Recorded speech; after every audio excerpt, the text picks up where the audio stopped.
Anggota polisi aktif diputuskan tidak boleh lagi menduduki jabatan sipil sebelum mengundurkan diri atau pensiun dari dinas kepolisian.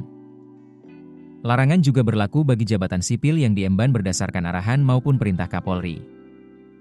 Larangan ini ditetapkan melalui putusan Mahkamah Konstitusi yang mengabulkan permohonan perkara 114/PUU 23/2025 untuk seluruhnya terhadap gugatan Undang-Undang Nomor 2 Tahun 2002 tentang Kepolisian Negara Republik Indonesia terkait kedudukan anggota polisi di jabatan sipil.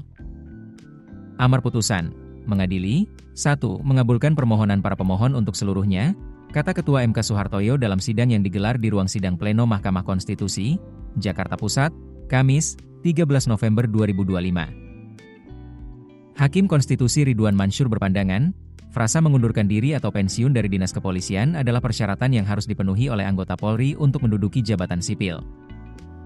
MK juga menegaskan bahwa polisi aktif tak lagi boleh mondar-mandir memasuki jabatan sipil lewat pintu belakang penugasan Kapolri.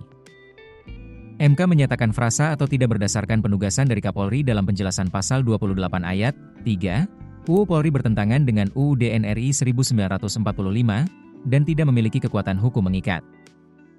Putusan itu terdengar sederhana, tetapi sesungguhnya memutus privilese yang selama bertahun-tahun membiarkan Polri mengulurkan tangannya terlalu jauh ke ruang-ruang yang seharusnya steril dari kepentingan aparat bersenjata.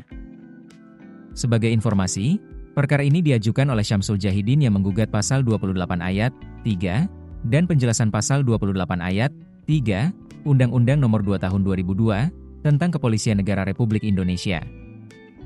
Alasan penggugat saat ini banyak anggota polisi aktif yang menduduki jabatan-jabatan sipil pada struktur organisasi di luar Polri, di antaranya Ketua Komisi Pemberantasan Korupsi, Sekjen Kementerian Kelautan dan Perikanan, Kepala BNN, Wakil Kepala BSSN, dan Kepala BNPT. Para anggota polisi aktif yang menduduki jabatan-jabatan tersebut tanpa melalui proses pengunduran diri atau pensiun.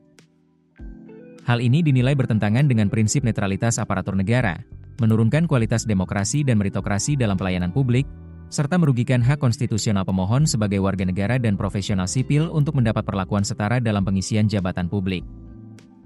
Pemohon juga menilai, norma pasal tersebut secara substantif menciptakan dui fungsi Polri karena bertindak sebagai keamanan negara dan juga memiliki peran dalam pemerintahan, birokrasi, dan kehidupan sosial masyarakat.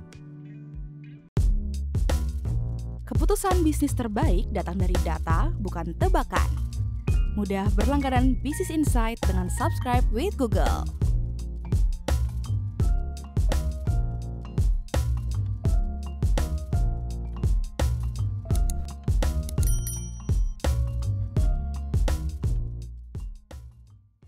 Download aplikasi Kontan sekarang di App Store atau Play Store.